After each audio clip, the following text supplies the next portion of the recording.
Hare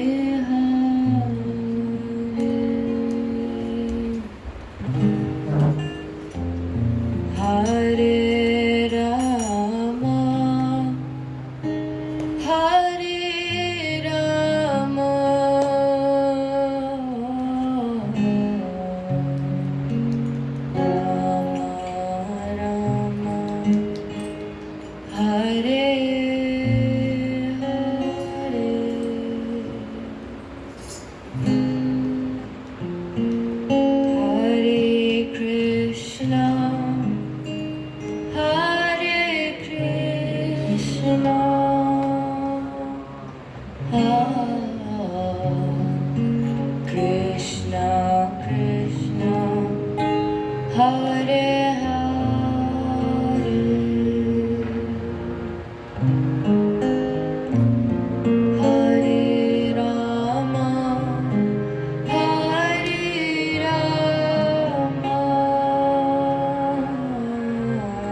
Rama, Hare Rama,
Rama Rama, Hare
Hare Krishna, Hare Krishna,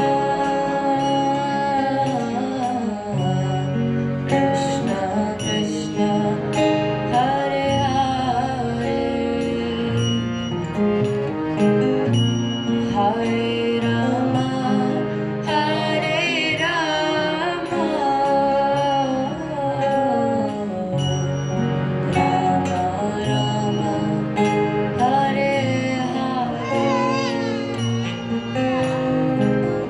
Hare Krishna, Hare Krishna,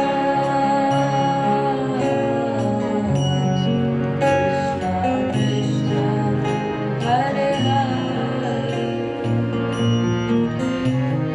Hare Rama, Hare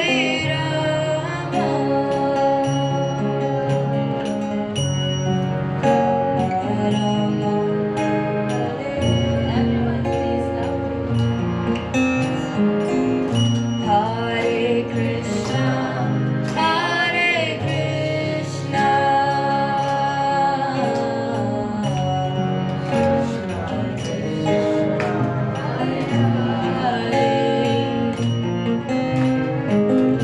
Hare Rama, Hare Rama,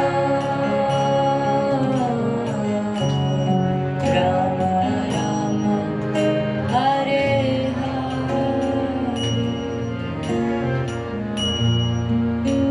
Hare Krishna, Hare Krishna,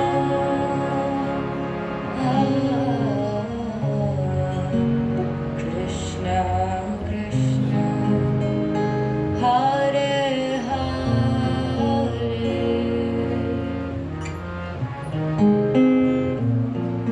Hare Rama, Hare Rama,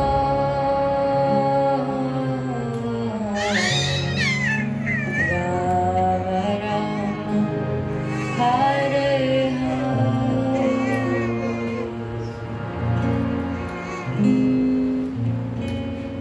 Shri हरिनाम संकीर्तन की जय।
हरे कृष्ण।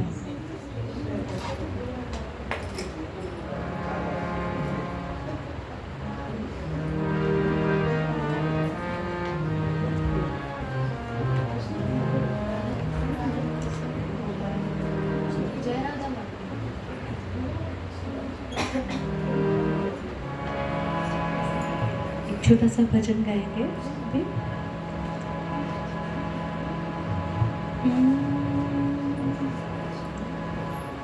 जय राधा माधव, जय कुंज बिहारी, जय राधा माधव,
जमुना तीर बनचारी, जमुना तीर बनचारी, जय कुंज बिहारी, जय कुंज बिहारी, जय राधा माधव,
कृष्णा हरे कृष्णा कृष्णा कृष्णा हरे हरे हरे राम राम राम हरे हरे।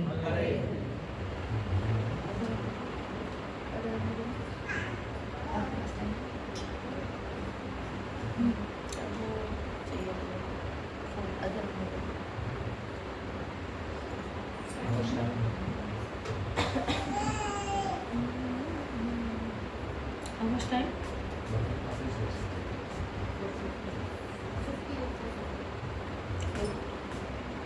मधुराष्टकम मेरे ख्याल से सब जानते होंगे। मधुराष्टकम अधरम मधुरम। Any particular song you want to have heard earlier? Any bhajan you want? Any bhajan? Achyutam Keshav. It should be not like like TV and your please आप लोग भी engage होइए स्माइल के साथ अच्छे से। अच्युतम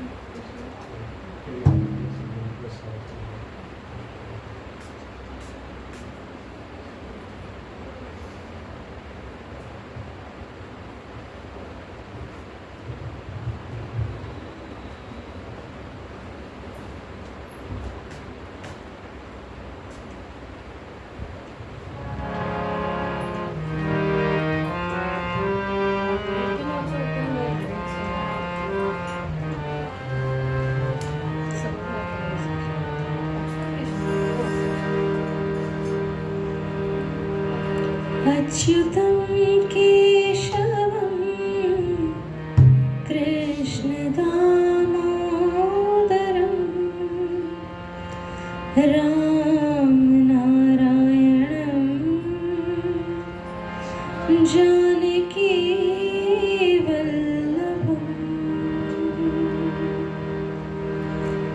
अच्युतं केशवं कृष्णदामोदरं रामनारायणं जानकीवल्लभम् अच्युतं केशवं कृष्णदामोदरं रामनारायणं जानकीवल्लभम्। कौन कहते हैं भगवान आते नहीं,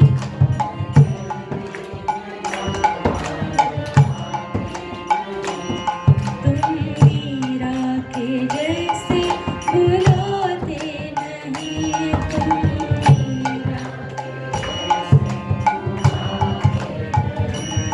अच्युतं केशवं कृष्णदामोदरं रामनारायणं जानकीवल्लभम्।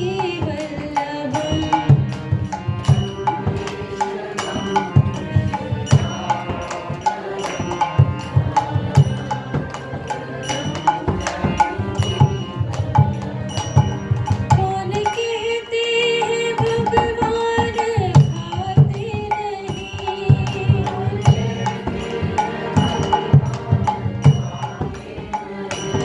कौन कहते हैं भगवान खाते नहीं,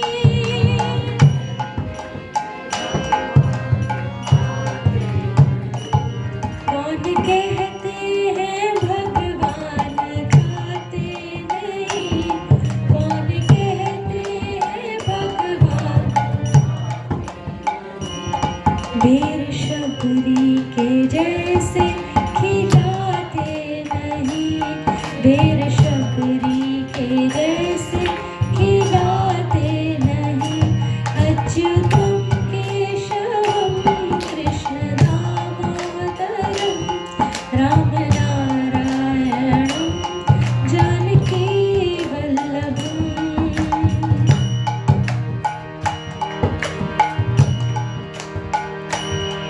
अच्युतं केशवं कृष्णदामोदरं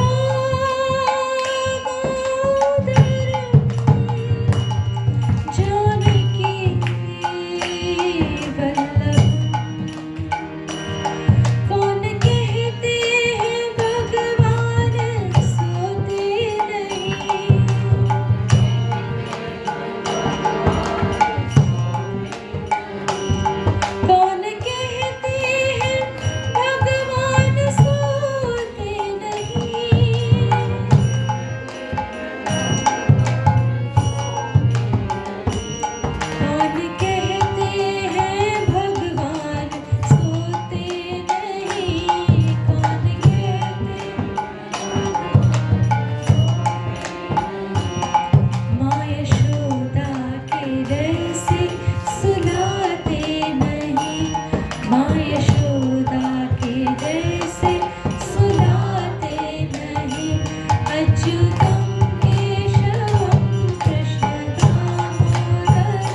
अच्युतं केशवं कृष्णदामोदरं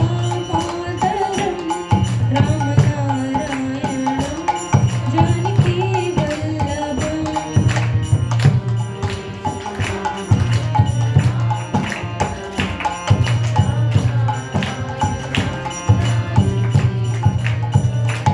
अच्युतं केशवं कृष्णदामोदरं रामनारायणं जानकीवल्लभम्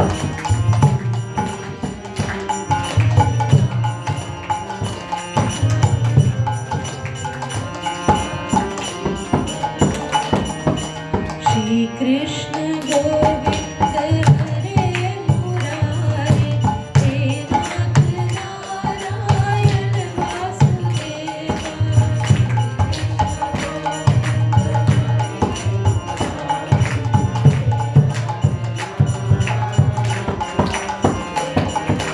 पितु मातु स्वामी सखा हमारे पितु मातु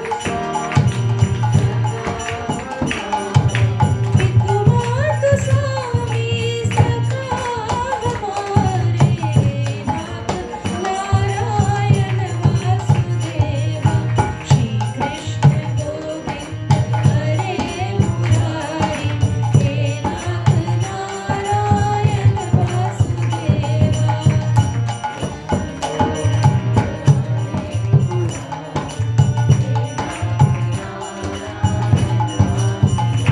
हरे Krishna Krishna Krishna Hare Hare Ram Ram Ram Hare Hare Hare Krishna Krishna Krishna Hare Hare Hare Ram Ram Ram Hare Hare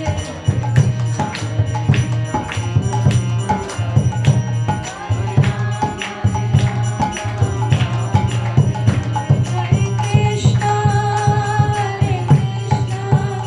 Krishna Krishna Hare Hare Hare Ram Ram Hare Hare Hare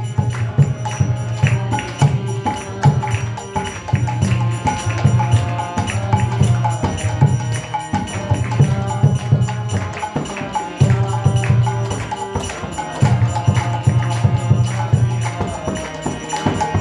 Krishna Krishna Hare Hare Hare Ram Ram Ram Hare Hare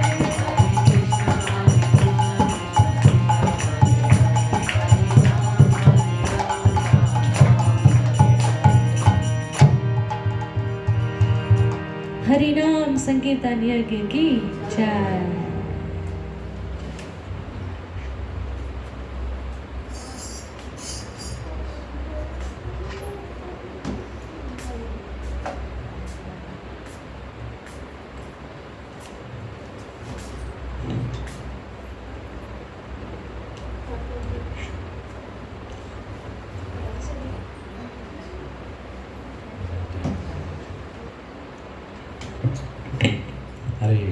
Hare Krishna, Krishna Krishna, Hare Hare, Hare Ram, Ram Ram, Hare Hare.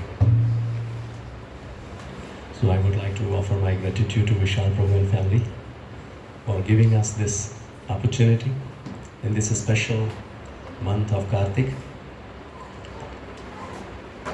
So how many of you regularly attending such kind of program?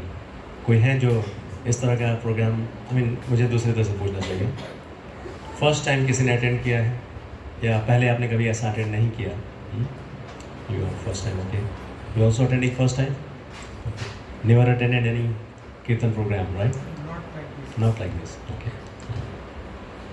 And how many of you attending classes regularly? Shyam Kumar Prabhu conducting online classes? हाँ, कोई class अभी attend नहीं करते हैं आप? अच्छा, ठीक है, okay. Anyway, I'm asking because just to understand how much if you know about this pastime and everything. Anyway, so we will discuss about it. Just will take 30-35 minutes. कितना समय बचा है? We started very late, no? So quickly. Okay, fine.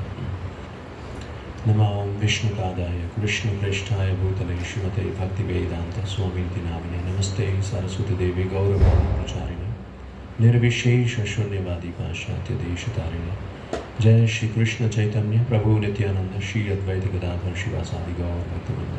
All together please. हरे कृष्ण कृष्ण कृष्ण हरे हरे हरे राम राम राम हरे हरे.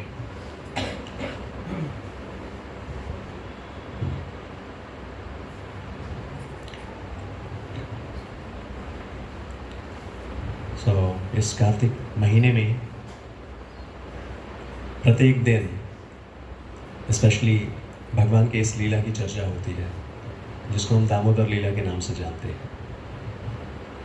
तो जब एक ही story को, एक ही कथा को बार बार सुनते हैं तो कैसा लगता है? जनरली कैसा फील करते हैं? हाँ? हमें ऐसा लगेगा कि अरे क्या वही बार बार वही स्टोरीज. तो क्योंकि अभी वो टेस्ट हम डेवलप नहीं कर पाए हैं, वो स्पिरिचुअल टेस्ट जो भगवान के लिए है, भगवान की कथा, भगवान का नाम, तो हम बोर हो जाते हैं.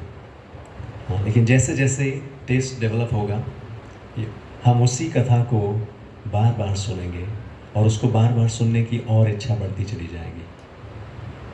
तो जब परीक्षित महाराज सुखदेव गोस्वामी से भगवान के विषय में सुन रहे थे, भगवान की कथाओं को सुन रहे थे, तो परीक्षित महाराज सुखदेव गोस्वामी उनसे बीच बीच में पूछते थे, क्योंकि वो 7 दिन और 7 रातों तक कंटिन्यू सुन रहे थे.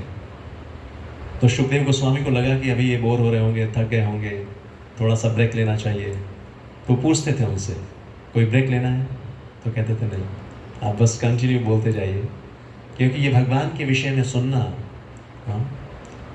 ये इतना मधुर है, ये हृदय को और कर्ण को रस से, अमृत के रस से भर देती है. अभी हम वो अनुभव नहीं कर पाएंगे क्योंकि अविद्या की बीमारी है. अविद्या की बीमारी के कारण हम इसको अनुभव नहीं कर पाते हैं.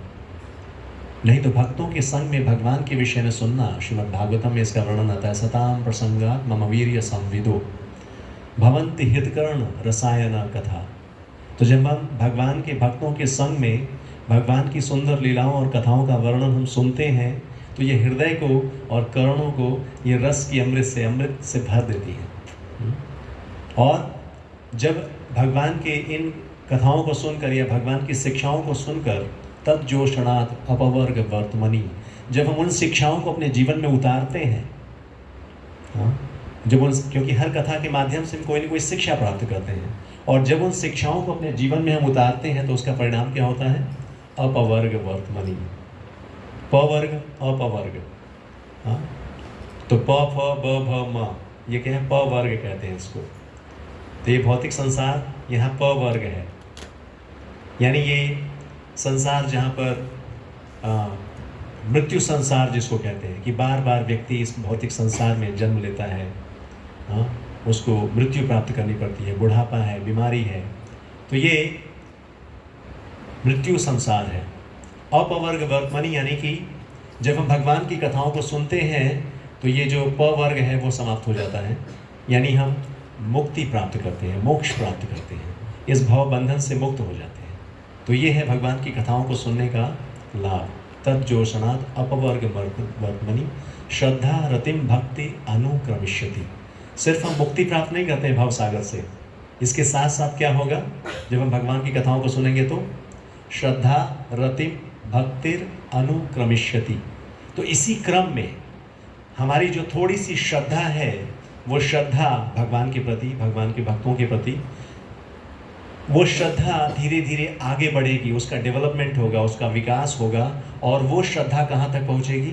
प्रेम की अवस्था तक. तो भक्ति के अलग अलग स्टेजेस हैं. तो सबसे पहले भगवान के विषय में या भगवान को जानने के लिए भगवान के प्रति थोड़ी सी हमारी श्रद्धा है. जैसे आप सभी के अंदर श्रद्धा है, तभी आप अपना कीमती समय निकाल कर यहाँ पर आए हैं, भगवान के विषय में सुनने के लिए समय दे रहे हैं. तो ये श्रद्धा कहलाती है. और इसी कार्य को जब हम निरंतर करते रहते हैं तो श्रद्धा धीरे धीरे श्रद्धा के कारण हम साधु संघ में आए। साधु संघ यानी भक्तों का संघ, हाँ, जो भगवान के प्रति जिनका समर्पण है या भगवान में उनकी रुचि है। तो जब हम ऐसे भक्तों के संग में आते हैं तो भक्तों के संग में आकर क्या करेंगे? भजन क्रिया, यानी भक्तों के संग में होंगे तो भगवान के विषय में चर्चा करेंगे, भक्ति में आगे बढ़ने के लिए प्रयास करेंगे। भजन क्रिया यानी भगवान का नाम जप करना, कीर्तन करना, भगवान के विषय में सुनना, जैसे अभी हम कर रहे हैं, तो इसे भजन क्रिया कहते हैं। और ये भजन क्रिया क्यों किया जाता है? ये सारी एक्टिविटीज़ जो भक्ति के नियमों का पालन क्यों करते हैं? जब इन नियमों का हम पालन करेंगे तो इसका नेक्स्ट स्टेज क्या आता है? अनर्थ निवृत्ति, यानी हमारे हृदय के अंदर जो अनर्थ हैं, कौन कौन से अनर्थ हैं वो? अगर आपने सुना है पहले तो बता सकते हैं कौन कौन से अनर्थ हैं हमारे हृदय के अंदर। हमारा हृदय जो है वो कंटेमिनेटेड है, हमारा हार्ट इम्प्योर है। वो जो इम्प्योरिटी है वो कौन कौन सी है? क्या है वो इम्प्योरिटीज़? काम, क्रोध, लोभ, मोह, मद, मत्सर्य, हाँ, lust, anger, greed, pride, envy, ये सब क्या है? ये इम्प्योरिटीज़ ऑफ हार्ट। और जब तक ये हृदय में है तब तक हम भगवान के प्रति हमारा जो विश्वास है वो मजबूत नहीं होगा, श्रद्धा हमारी मजबूत नहीं होगी। तो जब हम भजन क्रिया करते हैं, भगवान का नाम कीर्तन करते हैं, जप करते हैं, तो इस भजन क्रिया के करने से हृदय के अंदर के ये सारे अनर्थ दूर हो जाते हैं, ये साफ हो जाता है, हृदय हमारा शुद्ध हो जाता है। और जैसे जैसे शुद्ध हृदय होगा, शुद्ध हृदय की पहचान क्या होगी? भगवान के प्रति हमारा आकर्षण और बढ़ेगा, भगवान के प्रति हमारी भक्ति और बढ़ेगी, भगवान के विषय में सुनने के प्रति। तो ये आकर्षण जैसे जैसे बढ़ेगा, यानी उसका अगला स्टेज होगा निष्ठा। अब वो जो श्रद्धा और निष्ठा दोनों फेथ है, एक श्रद्धा यानी फेथ और निष्ठा यानी फर्म फेथ। अब हमारा विश्वास थोड़ा मजबूत हो जाएगा भगवान के विषय में, भगवान की लीलाओं के विषय में। और वही निष्ठा, उसी के साथ साथ जब हम भक्तों के संग में भजन क्रिया को कंटिन्यू करते चले जाएंगे तो धीरे धीरे वो निष्ठा रुचि में कन्वर्ट होगी, आसक्ति, डीपर अटैचमेंट, हमें कृष्ण से आसक्ति हो जाएगी। हाँ, तो इस तरह से ये अटैचमेंट धीरे धीरे भाव की अवस्था में, और भाव के बाद ये जो टॉप मोस्ट स्टेज है भक्ति का, प्रेम की अवस्था, तो उस प्रेम की अवस्था को हम प्राप्त करेंगे। और ये आध्यात्मिक जीवन का सबसे बड़ा लक्ष्य है। हम जो भी एक्टिविटी आध्यात्मिक जीवन में करते हैं उसका सबसे बड़ा गोल यही है कि हम भगवान के प्रेम को प्राप्त कर सकें। तो ये भगवान के प्रेम को प्राप्त करना ये मनुष्य जीवन का लक्ष्य है, और इस उद्देश्य को प्राप्त करने के लिए हमें भक्ति के प्रोसेस को फॉलो करना होता है। तो भक्ति के प्रोसेस नवदा भक्ति कहते हैं, अलग अलग विधि है, श्रवणम, कीर्तनम, विष्णु स्मरणम, पाद सेवनम, दास्यम, अर्चनम, वंदनम, साक्ष्यम, आत्मनिवेदनम, ये 9 विधियां हैं। तो जैसे अभी आप सभी सुन रहे हैं भगवान के विषय में, तो ये क्या हो गई? भक्ति। आप सभी क्या कर रहे हैं? भक्ति कर रहे हैं। मैं बोल रहा हूँ भगवान के विषय में, भक्ति हो गई। तो ये बहुत ही सरल विधि है भक्ति। हाँ, जब इन नियमों का हम पालन करेंगे, श्रवणम कीर्तनम से इसकी शुरुआत होती है। तो श्रवणम कीर्तनम यानी भगवान के विषय में सुनेंगे तो धीरे धीरे ऑटोमेटिकली बाकी के जो स्टेप्स हैं वो होने शुरू हो जाएंगे, और इस तरह से इन नियमों का पालन करते हुए हम भगवान के प्रेम को प्राप्त करते हैं। और इस लीला के माध्यम से भगवान हमें यही शिक्षा देना चाहते हैं कि कैसे हम भगवान के प्रेम को बहुत ही सरलता से भक्ति के माध्यम से प्राप्त कर सकते हैं, प्रेम के माध्यम से प्राप्त कर सकते हैं। बाकी और भी विधियां हैं जो भगवान ने भगवद गीता में बताई हैं, अनेकों विधि, लेकिन वो सभी विधियां अलग अलग युगों में काम करती थी, या उन विधियों का पालन करने के लिए कलयुग में हमारी योग्यता नहीं है। इसीलिए सबसे सरल और सबसे ज़्यादा बेनिफिशियल, कम समय में सबसे ज़्यादा रिजल्ट ओरिएंटेड जो प्रोसेस है वो है भक्ति। हाँ, मिनिमम इन्वेस्टमेंट मैक्सिमम बेनिफिट, भक्ति। राइट। सो और इस दीपावली के समय में और ज़्यादा हैवी डिस्काउंट। हाँ, यानी अगर प्रोसेस आप पूरे साल नहीं कर पाए हैं तो दीपावली के समय में हैवी डिस्काउंट के साथ आप प्रेम, भगवत प्रेम को प्राप्त कर सकते हैं। Simply by offering a lamp, भगवान को एक दीपक देना है, दीप अर्पित करना है, जो कि आज हम सेलिब्रेट करेंगे, दीपदान उत्सव इसीलिए कहा गया इसको।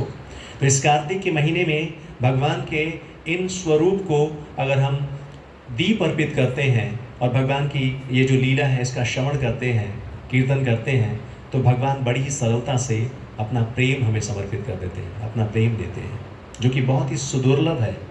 ये दुर्लभ है प्रेम को प्राप्त करना। तो इस लीला को हम डिस्कस करेंगे। और सबसे पहली बात कि हमें ये डिज़ायर डेवलप करने की ज़रूरत है। भगवान के प्रेम को प्राप्त करना, उसके लिए जो मूल्य है भगवत प्रेम को प्राप्त करना, वो है डिज़ायर, इंटेंस डिज़ायर। हमारे हृदय में वो इच्छा होनी चाहिए। आप में से कितने लोगों में इच्छा है? आप कितने लोग चाहते हैं कि भगवान का प्रेम मुझे प्राप्त हो? कोई डिज़ायर है? हाँ, यस, नो? क्या फ़ायदा होगा डिज़ायर अगर डेवलप कर लेंगे भगवान का? Do you have any desire for Krishna as of now, whatever, frankly? No. Yes? अगर डिज़ायर डेवलप करेंगे कृष्ण को पाने के लिए तो क्या बेनिफिट होगा? फर्स्ट क्वेश्चन तो यही आएगा ना, विदाउट प्रॉफिट लॉस। अगर हम कुछ भी करेंगे तो हम चाहेंगे कि उसके बारे में पता हो क्या बेनिफिट है, right? What kind of desire you have right now? What is your desire? Tell me. Get into a good college. हाँ? Get into a good college. Good college, good job, yes. What else? That's pretty much it for the time Huh? being. For the time being, that's it. For the time being, why? No. After college, you need job. Yeah, After job, I don't know, have fun. yes. Yes, we have different desire, of course. So हम सभी की अपनी कुछ needs हैं, आवश्यकताएं हैं। तो उन आवश्यकताओं को हमें पूरा करना है, वो हमारी जिम्मेदारी है। और आवश्यकता और उद्देश्य, इन दोनों के अंतर को समझना बहुत ज़रूरी है। बेसिक नेसेसिटीज़ हमारी बॉडी है, तो हमें अपनी बॉडीली नीड्स को पूरा करने के लिए कुछ हमारी रिस्पॉन्सिबिलिटीज़ हैं। हमें जॉब करना, पढ़ाई करनी है, जॉब करना है, मनी अर्न करना है, right? That is basic necessity. But unfortunately ये जो नेसेसिटीज़ हैं, हम इनको अपने जीवन का गोल बना देते हैं, लक्ष्य बना देते हैं। हमें लगता है कि जीवन इससे आगे कुछ है ही नहीं, और बल्कि आवश्यकता ही नहीं, उस आवश्यकता को इतना ज़्यादा बढ़ाते चले जाते हैं कि जिसके लिए वो आवश्यकता पूरी कर रहे थे वो भी पूरी नहीं कर पाते। किसके लिए चाहिए? Finally if you reach to this, just simply ask question to yourself, why do you study? क्यों पढ़ना चाहते हैं? अच्छी स्टडी क्यों कर रहे हैं? अच्छे कॉलेज में क्यों स्टडी कर रहे हैं? Why? Simply ask question to yourself. Answer क्या मिलेगा आपको? Just keep on going quickly, समय बचाना है। To get a It's like you said, it's to no, just go on, like अच्छी स्टडी क्यों कर रहे हैं आप? अच्छे college जाओ. अच्छे कॉलेज में अच्छे नहीं, अच्छे कॉलेज में तो आप आ गए, अच्छी स्टडी हो गई, then what? College for job. Job, और फिर नेक्स्ट? शादी. नहीं, उसके पहले पैसा कमाना होगा, घर बनाना होगा, शादी तो बाद में स्टेज आएगा शादी वाला। हाँ, अच्छा खासा बैंक बैलेंस, ताकि फैमिली लाइफ को सेटल कर सकें। शादी होगी, हाँ, और फिर then so ultimately if you ask, keep on going with this question, क्यों कर रहे हैं ये सब कुछ, क्यों? तो फाइनली क्या आएगा? भैया मान लीजिए आपको ये अच्छी वाइफ भी हो गई, हाँ, अच्छी लड़की से शादी हो गई, बच्चे हो गए, सब कुछ हो गया, देन व्हाट? क्या मिलेगा उससे? I don't know, now that I think about it, sounds very boring. हाँ, ठीक है, less desire, yes. So yes, my point is कि अल्टीमेटली हम जो कुछ भी करते हैं, चाहे वो पैसा हो, नॉलेज हो, कुछ भी, just for satisfaction, some happiness, right? Unfortunately इस दौड़ में हम इस पार्ट को मिस कर जाते हैं। जितने ऐसे बड़े बड़े अचीवर्स हुए, अगर हम रिसर्च को देखें, इवन हार्वर्ड यूनिवर्सिटी का रिसर्च भी देखें आप, तो जितने ऐसे लोग थे जिनकी अपनी कुछ डिज़ायर्स थी और उन्होंने क्या किया, अपनी डिज़ायर्स को अचीव किया। और ये रिसर्च 700 ईयर्स तक, सॉरी 75 ईयर्स तक और 750 लोगों की लाइफ पे किया गया। और उसमें ये इस रिसर्च का नाम है हैप्पीनेस, जिसमें लोगों ने अपनी जो भी डिज़ायर्स थी, कोई CEO बनना चाहता था, कोई डायरेक्टर बनना चाहता था कंपनी का, वो सब बने। बट फाइनली क्या पाया गया कि उनकी लाइफ में जो डिससेटिस्फैक्शन है, एंग्जाइटी और स्ट्रेस है, वो बना हुआ है कंटिन्यू, मीन्स मोर एंग्जाइटी। जितना बड़ा पोजीशन, कहीं ज़्यादा एंग्जाइटी उनकी लाइफ में थी। सो जिस पर्पस के लिए वो ये चाहते थे, पैसा होगा, पोजीशन होगा, नेम फेम सब कुछ होगा, तो क्या होगी जीवन में? खुशी होगी, शांति होगी, अच्छी लाइफ होगी, लेकिन वही नहीं था। और ज़्यादातर अमेरिका में जो ये स्टडी किया गया, ज़्यादातर जो सुसाइड अटैम्प्ट्स देखे गए, वो हाईली एजुकेटेड क्लास में देखा गया। ज़्यादातर जो CEO और डायरेक्टर्स थे, वो स्ट्रेस और एंग्जाइटी के शिकार थे। और भी जैसे पता चला अभी आगे चल कि लोनलीनेस डिपार्टमेंट बन चुका है, मिनिस्ट्री। क्योंकि वहाँ पर अमेरिका में सबसे ज़्यादा बड़ा प्रॉब्लम इस समय क्या चल रहा है? लोनलीनेस, अकेलापन, रिलेशन नहीं है लोगों में। तो एनीवे फाइनली जो रिजल्ट आया इसका, देखा गया कि वास्तव में खुशी कब मिलती है। नेम, फेम, पोजीशन, मनी सब कुछ होते हुए भी व्यक्ति खुश नहीं है, एंग्जाइटी और स्ट्रेस से भरा हुआ है। तो पाया गया कि खुशी कब मिलती है, कौन व्यक्ति खुश है। तो देखा गया कि जो खुशी का जो फाउंडेशन है वो है relationship, good relation, loving relation, एक दूसरे से प्रेम का संबंध। और उससे फर्दर डीपर स्टडी दिखाता है कि वही लोग जिनका संबंध अच्छा था वो खुश हैं हर स्थिति में, और वो लोग जिनके संबंध अच्छे थे उनकी लाइफ को स्टडी करके देखा गया कि कहीं ना कहीं वो रीज़न क्या था जिसके कारण उनका रिलेशन एक दूसरे के साथ अच्छा था। What's the reason? उनके पास बहुत सारा पैसा हो या ना हो, पोजीशन हो या ना हो, फिर भी वो बहुत खुश थे, रिलेशन अच्छा था। लेकिन रिलेशन अच्छा होने का फाउंडेशन क्या है? तो फर्दर उसमें जब देखा गया है कि ज़्यादातर ऐसे लोग जिनका संबंध एक दूसरे से अच्छा था, पारिवारिक संबंध, समाज में संबंध, वो गॉड कॉन्शियस लोग थे।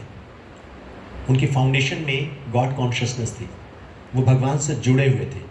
जो व्यक्ति भगवान से जुड़ा होता है, जो व्यक्ति भगवान से प्रेम करता है, हमारे स्क्रिप्चर्स भी यही बताते हैं कि जो व्यक्ति भगवान से प्रेम करता है वो स्वाभाविक है कि वो हर व्यक्ति से, हर वस्तु से प्रेम करेगा, क्योंकि हर व्यक्ति और हर वस्तु को वो भगवान से संबंधित करके देखता है।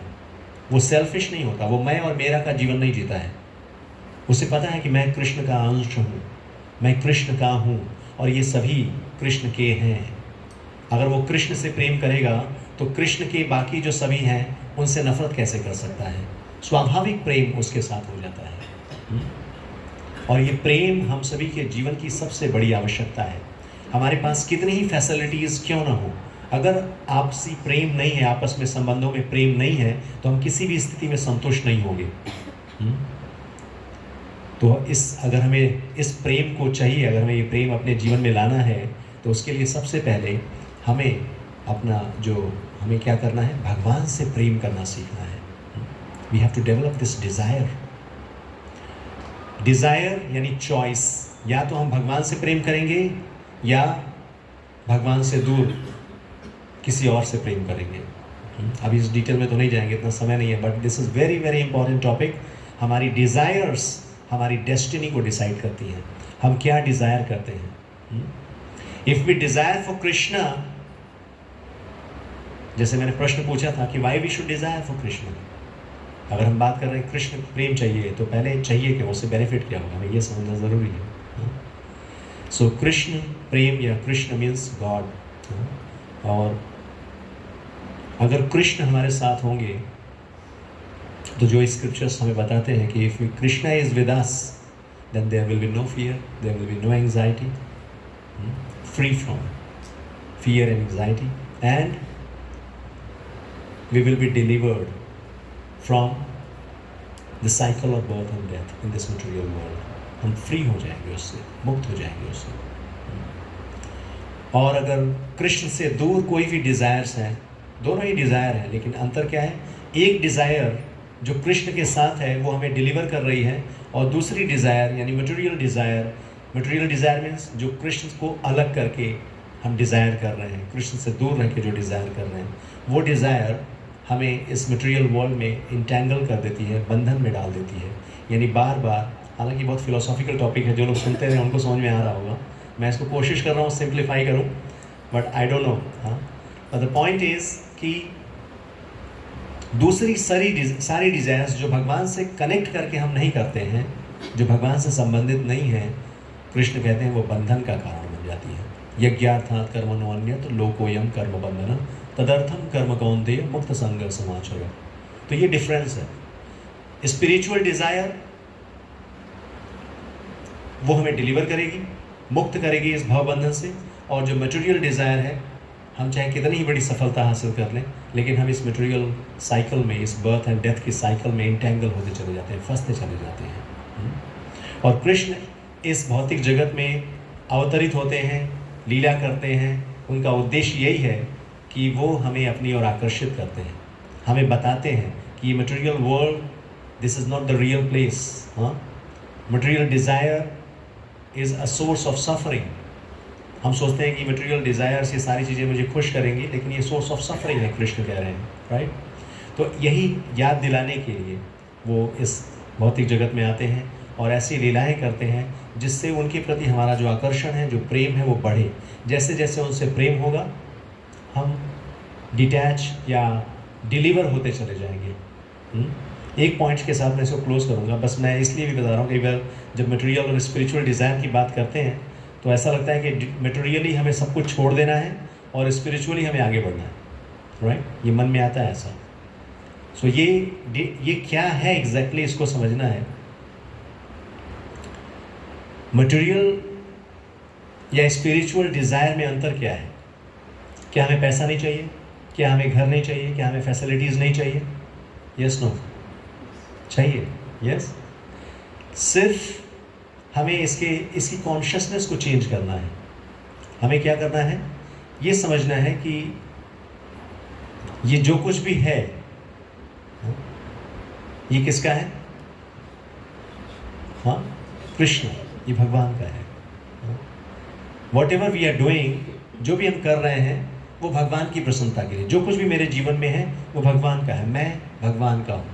सिर्फ इस थॉट प्रोसेस के साथ हम जब कोई काम करते हैं तो वो स्पिरिचुअल बन जाता है और कोई डिफरेंस नहीं है।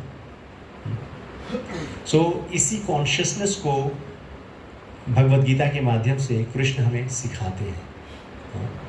तो कृष्ण को स्वीकार करना यानी कृष्ण की दी हुई शिक्षाओं को स्वीकार करना, कृष्ण के प्रति समर्पण को बढ़ाना, यानी कृष्ण जो हमें बता रहे हैं उसको सुनने के लिए समय निकालना, उसको सुनना, समझना, उसको जीवन में उतारना।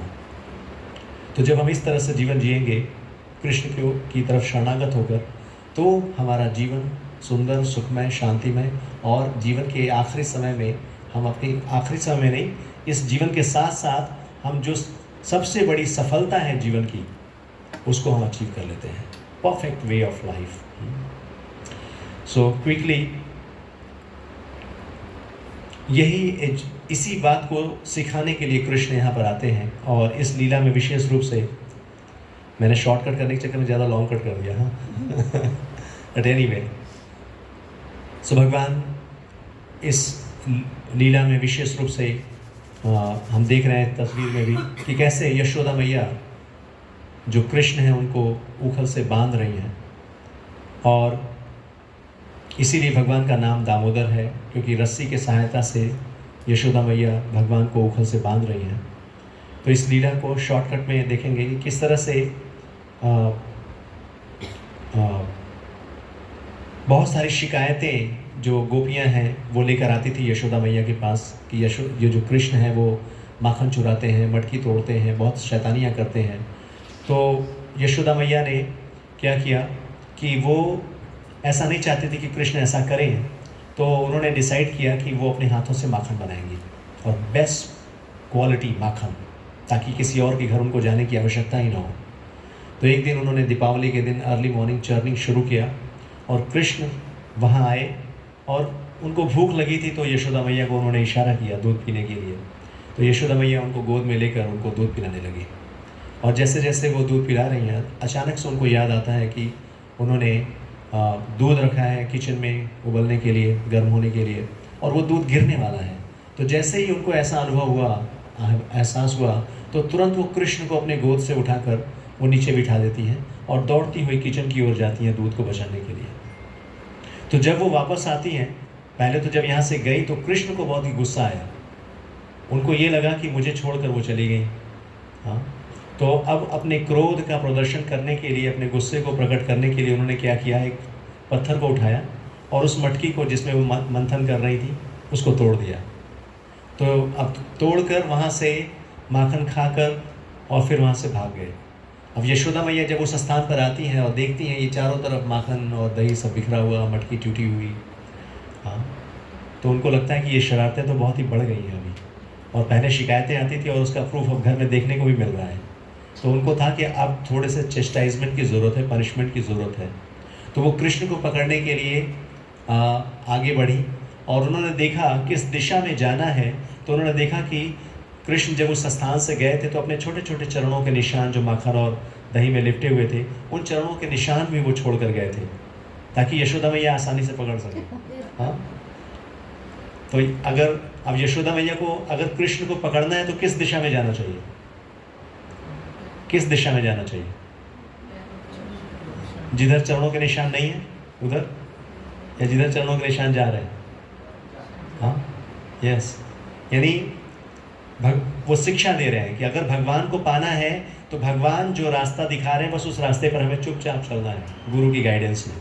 अगर मनगढ़ंत तरीके से अपना रास्ता निकालेंगे कि एक कैंडल जला के देखते रहें और भगवान प्राप्त हो जाएंगे, या कुछ और मनगढ़ंत तरीके निकालते रहें, नो। भगवान ने भगवद गीता में रास्ता हमें दिखाया है, तो अगर हम प्रॉपर गाइडेंस में उन शिक्षाओं का पालन करेंगे तो बड़ी ही आसानी से कृष्ण को प्राप्त कर लेंगे। तो यशोदा मैया ने दाएं बाएं कुछ नहीं देखा, सीधे उसी रास्ते पर, जो रास्ता कृष्ण उन्होंने दिखा कर गए थे, उसी रास्ते पर वो चल पड़े। और वहाँ जाकर उन्होंने देखा दूसरे कमरे में तो कृष्ण एक ऊखल के ऊपर खड़े होकर और जो सीलिंग से लटकता हुआ जो माखन और दही की मटकी है उसमें से माखन खा रहे हैं और बंदरों को खिला रहे हैं।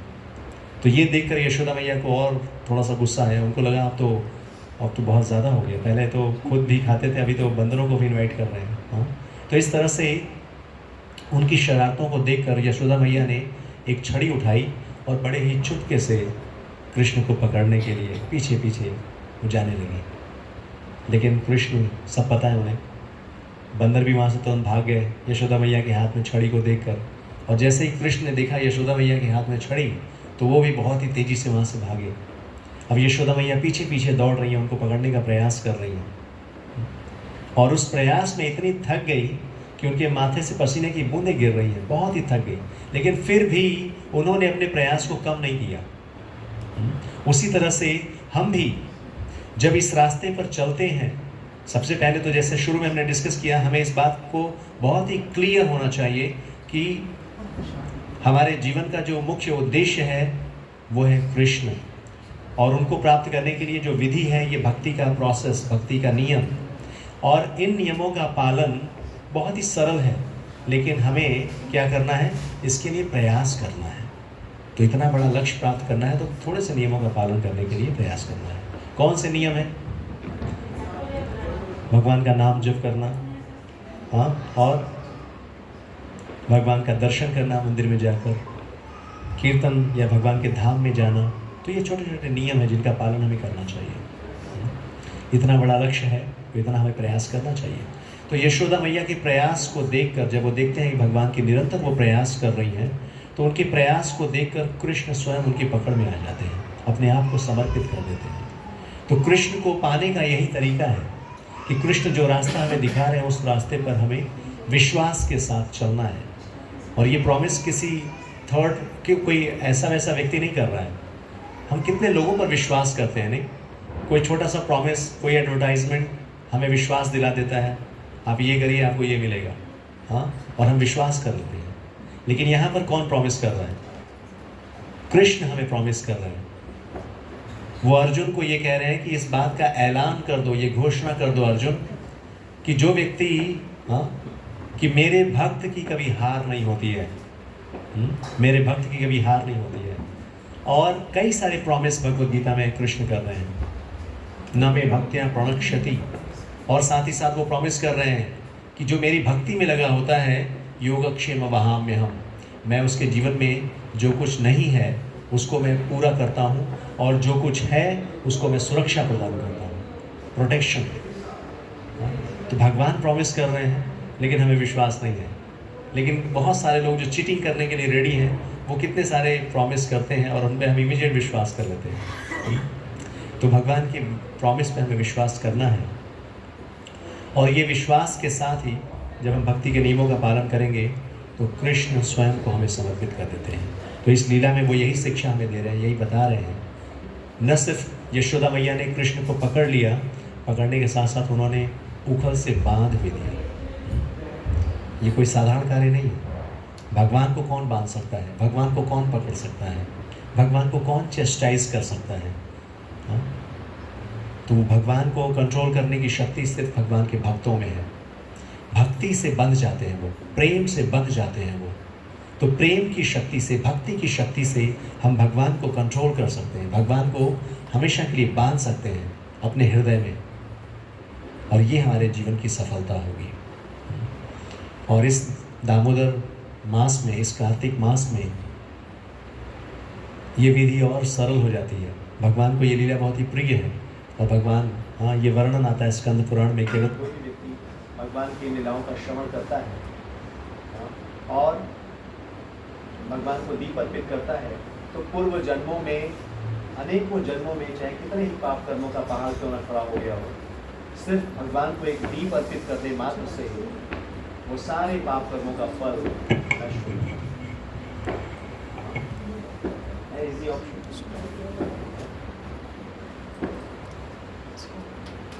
सो आप सभी तैयार हैं आज अपने सारे बैंक अकाउंट, बैंक अकाउंट में वो जो सिंफुल रिएक्शंस के अकाउंट्स हैं, हाँ, उनको क्लोज करना है हमेशा के लिए, लेकिन कंटिन्यू करने के लिए नहीं कि आज ज़ीरो हो जाएगा बैलेंस और आगे फिर शुरू करेंगे नया अकाउंट।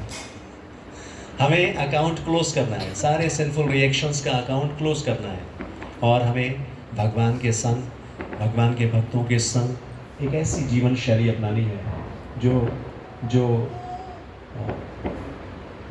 जो भक्ति से भरा हुआ है। और ऐसा जीवन बहुत ही सुंदर, सुखमय, शांतिमय जीवन है। न सिर्फ सुंदर, सुखमय, शांतिमय जीवन मिलेगा भगवान के साथ, भगवान के भक्तों के साथ जीवन जीने में, बल्कि मनुष्य जीवन का जो उद्देश्य है, इस भौतिक जगत से निकलकर आध्यात्मिक जगत में प्रवेश करना, वो सफलता भी इसी कार्य को करते करते मिल जाएगी। तो मैं यही विराम दूंगा। अगर आप सभी चाहते हैं कि हम भी एक अच्छा जीवन, सुंदर जीवन, जिसमें हमारे जो मेंटर हैं, जो गाइड हैं, वो भगवान स्वयं हो, जो हम और उनके बताए हुए मार्ग पर चलते हुए हम अपने जीवन को सफल बनाएं। चाहते हैं आप सभी? कुछ थोड़ी बहुत डिज़ायर डेवलप हुई? कितने लोग चाहते हैं कि हम कृष्ण को अपना बॉस बनाएंगे और वो जो गाइड कर रहे हैं हमें, जो गाइडेंस वो देंगे, उसी गाइडेंस में हम जीवन जिएंगे? रेडी हैं? अभी भी डाउट है? हमारे बॉस अच्छे लगते हैं आपको सभी को? अपने अपने बॉस अच्छे लगते हैं? कितने लोग अपने बॉस को कंटिन्यू चाहते हैं, life time, life after life? I want same boss. कितने लोग चाहते हैं? हाँ, ये बॉस वाला वर्ड मैं इसलिए बोल रहा हूँ कि मैंने बस इन मायापुर और कृष्ण की तस्वीर लगी थी, और बहुत बड़ी सी तस्वीर, और उसके नीचे यही स्लोगन लिखा था, मीट योर न्यू बॉस। और मैं बता रहा हूँ, उस दिन से मेरा जीवन बदल गया। आप लोग कितने लोग चाहते हैं अपने बॉस को चेंज करना, जो लोग वर्किंग हैं? वैसे ये प्रश्न जब भी पूछता हूँ, सभी लोग तुरंत, कोई अपने बॉस को लाइक नहीं करता।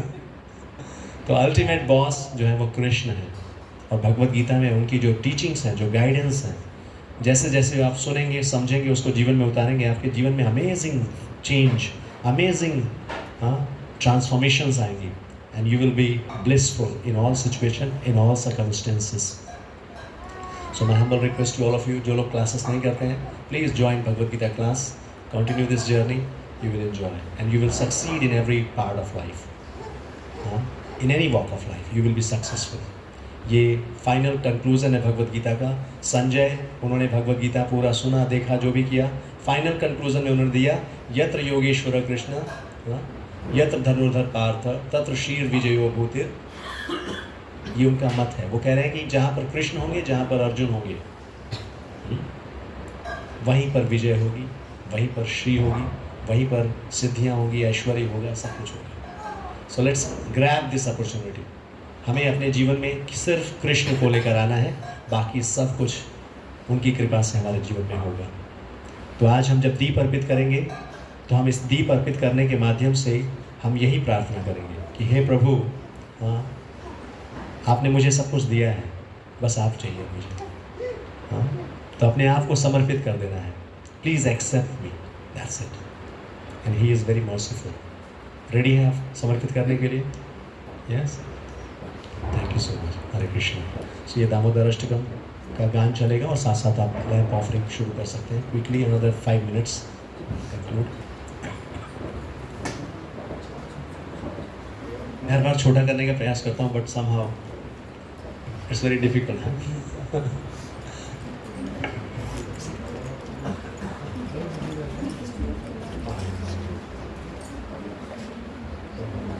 हरे कृष्ण। हो सकता है आपको लग रहा हो कि लेट हो रहा है, जाना है, दिवाली भी है, But just compare your this moment to any other moments, है ना? ये रोज़ नहीं आता है. So please पॉजिटिवली आप अच्छे से दीपदान कीजिए. और बाकी सारे काम दुनिया के चलते रहेंगे, पर हो सकता है ये आप ये पहली बार कर रहे हो या दूसरी बार कर रहे हो, ये बहुत रेयर है. Please enjoy and do it.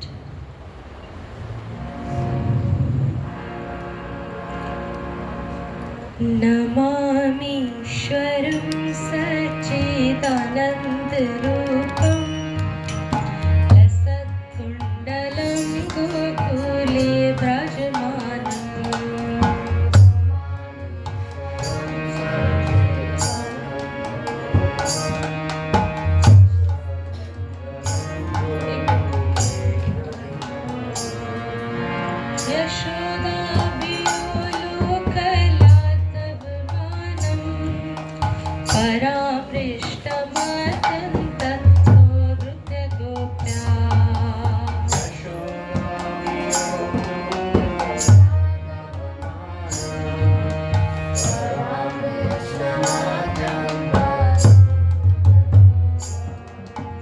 सुदन्तं मुहुर्नेत्रं जुग्मं मृजन्तं कराम्बोजयुग्मेन सातङ्कनेत्रम्.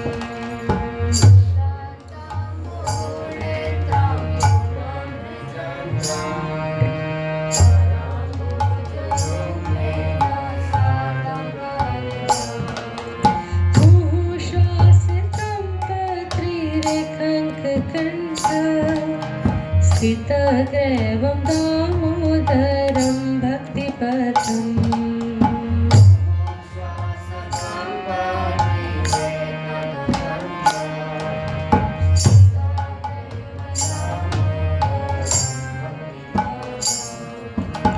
इति दृक्स्वलीलाभिरानन्दकुण्डे सघोषं निमज्जन्तं आख्यापयन्तं. ट्राई कीजिए गाने का. इति दृक्स्वलीलाभि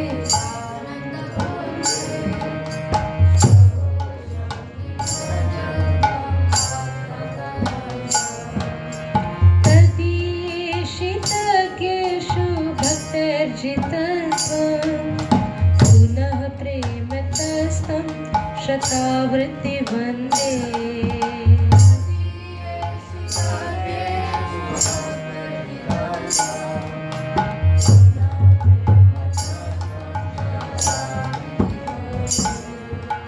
वरं देव मोक्षं न मोक्षं वदेवा न चान्यं वृणेहं वरेषदपेह.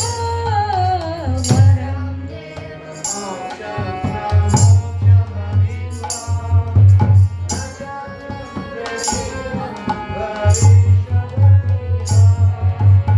इदं देव पूर्णात् गोपालबालं सदा मे मनस्थ विरास्तं किमन्ये.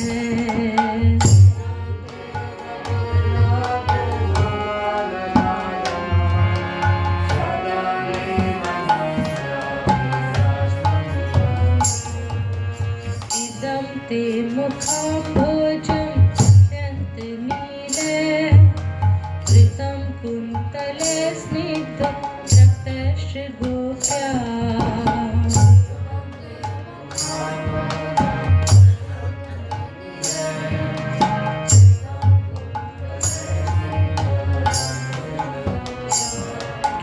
मुहुश्चुम्बितं बिम्बरक्ताधरं मे मनस्या विरास्ता मलं लक्ष्यलाभे.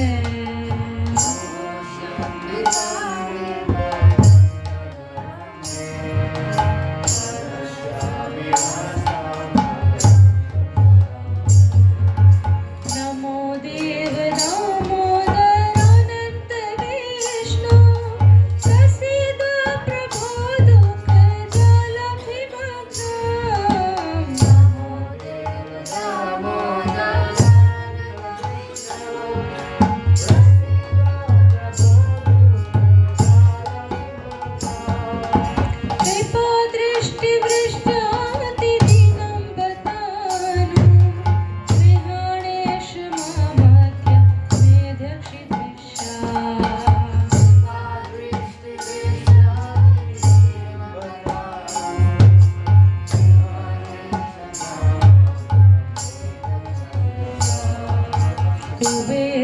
कृष्णजगत् भूत्यभूयत् त्वया मोचितो भक्ति आजकृताक्षा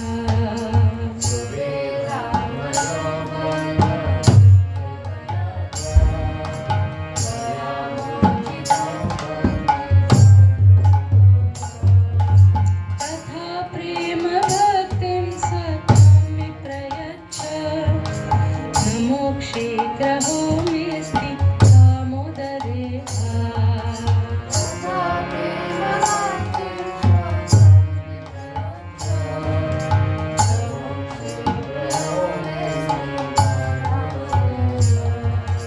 नमस्ते स्तु धाम्ने स्फुरदीप्तिधाम्ने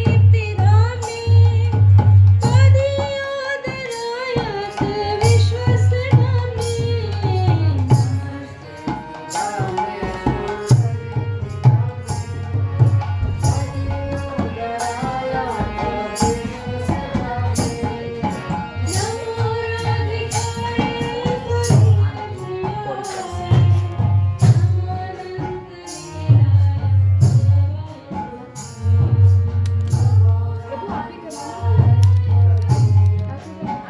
Four times on the face.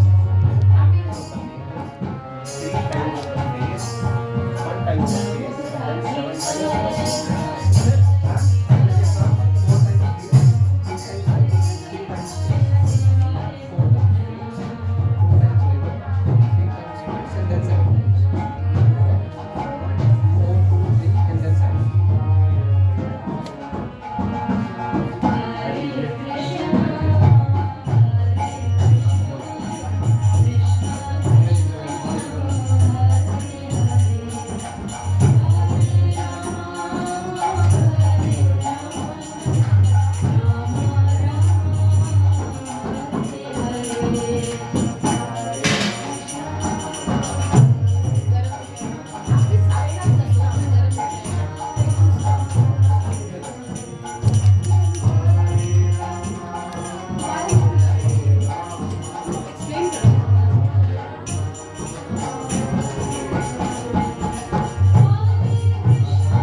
7 times on the face.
This is real celebration. This is real celebration. Deepavali. So wish you all a very, very happy and Krishna Deepavali. May Lord Krishna, may Lord Damodar shower His special mercy upon you all, always. You all family member. So all the other family members, thank you once again. And Vishal Kapoor. So let's loudly chant for this family who has given this opportunity to us. Loudly, all together, please. Hare Krishna, Krishna Krishna, Hare Hare, Hare Ram, Ram Ram, Hare Hare. Thank you so much, Vishal Kapoor. Thank you so much for organizing this wonderful event. और ये journey अगर continue करना है हमें, so we do Bhagavad Gita class at Nirvana Country 669 Yearwood Chase. विशाल प्रभु आपको guide कर सकते हैं. So every Sunday 11 to 12:30. जैसे हमने थोड़ा लेट शुरू किया और लेट खत्म किया, वैसा वहाँ नहीं होता क्योंकि वहाँ पे शिला माता जी होती हैं. तो शार्प टाइम पे शुरू करते हैं और एकदम शार्प टाइम पे 12:30 finish. So don't worry about that. आज थोड़ा हमने लेट शुरू किया, 4:30 में आने वाले थे. I'm sorry for that, but please continue this journey and you are most welcome for Nirvana Country class or media class. Please, Hare Krishna. Shasha.